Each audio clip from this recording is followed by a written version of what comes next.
सुप्रभात बच्चों, आपका दिन शुभ हो। आइए बच्चों, आज के जो हमारा क्विज है वह 7th वर्ग का बनाया गया है।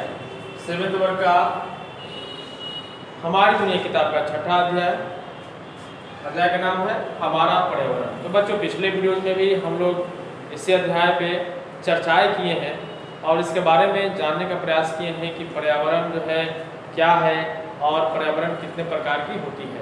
जिसमें हम लोग जानकारी प्राप्त किए हैं कि एक कृत्रिम पर्यावरण होता है और एक प्राकृतिक पर्यावरण। जो मानव के द्वारा निर्मित पर्यावरण होता है वह कृत्रिम पर्यावरण कहलाता है।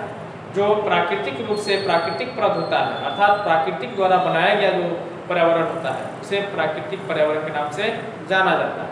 तो आइए इसी अध्याय में हम लोग जो है आज सही विकल्प चुने प्रश्न उत्तर को जो है लिखेंगे।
चलिए बच्चों, प्रश्न जो है इसमें मात्र 3 ही प्रश्न हैं और प्रश्न को ध्यान से आप लोग देखेंगे, इसे फेयर कॉपी में भी लिखेंगे।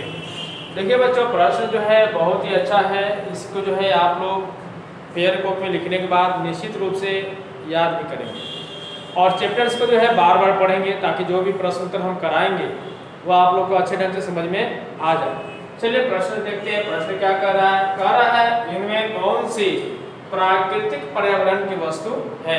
तो अभी हम आप लोग को बताए थे कि प्राकृतिक वस्तु क्या होती है। वह वस्तु जिसका निर्माण प्रकृति के द्वारा होता है, ठीक है ना। प्राकृतिक स्वयं उसका जो है निर्माण करता है, उसी को जो है प्राकृतिक वस्तु के नाम से जानते हैं। अब देखिए ऑप्शंस क्या कह रहे हैं। ऑप्शंस कह रहे हैं पुत्र जो है मानव के द्वारा निर्मित होता है, तो ये प्राकृतिक पर्यावरण की वस्तु नहीं मानी जाएगी। दूसरा होता है मकान। मकान भी मानव के द्वारा ही निर्मित होती है, इसलिए इसे भी प्राकृतिक वस्तु पर्यावरण के अंतर्गत नहीं आएगी। तीसरा है जल। हाँ, जल जो होती है वो प्राकृतिक परत होती है। मानव भी जल बनाता है, लेकिन जल का वास्तविक जो स्वरूप है वो प्राकृतिक परत ही होती है, तो वह प्राकृतिक पर्यावरण के अंतर्गत जल आता है, ठीक ना। सड़क भी होती है, वो मानव द्वारा बनाई गई होती है। तो जो है इसमें जो प्राकृतिक वस्तु है वह जल होगा। तो इसमें लिखेंगे आंसर ग। ग का क्या होगा? जल, ठीक ना। अब आइए 2 नंबर प्रश्न में, पर्यावरण कितने प्रकार का होता है? तो पर्यावरण अभी हम आप लोगों को बताए थे कि पर्यावरण 2 प्रकार का होता है, एक कृत्रिम पर्यावरण और एक प्राकृतिक पर्यावरण। तो यहाँ पे जो है 2 पर टिक मार लेंगे, ठीक। अब आइए तीसरा प्रश्न, कह रहा है पृथ्वी के चारों ओर क्या है? तो पृथ्वी के चारों ओर क्या है? तो ऑप्शन से देखते हैं। कह रहा है पहला वायु, दूसरा जल, तीसरा पर्यावरण और चौथा सड़क। तो जो बच्चों जानिए कि जल जो होता है पृथ्वी के चारों तरफ उपलब्ध नहीं है, 71% जल ही पृथ्वी पर उपलब्ध है, और पर्यावरण भी जो है सब जगह उपलब्ध नहीं है, और सड़क भी उपलब्ध नहीं है। लेकिन वायु जो है, हवा, वो चारों तरफ जो है हमारे पृथ्वी के चारों ओर पृथ्वी का घेरा उपस्थित है, इसलिए यहाँ पे क्या होगा आंसर? वायु। तो आप जो है प्रश्न उत्तर को फेयर कॉपी में लिख लेंगे और लिख ले बाद निश्चित रूप से इसे याद भी करेंगे। तो बच्चों आज के वीडियो के लिए इतना ही रहा, मिलते हैं अगले वीडियो में, तब तक के लिए धन्यवाद। जय हिंद, जय भारत।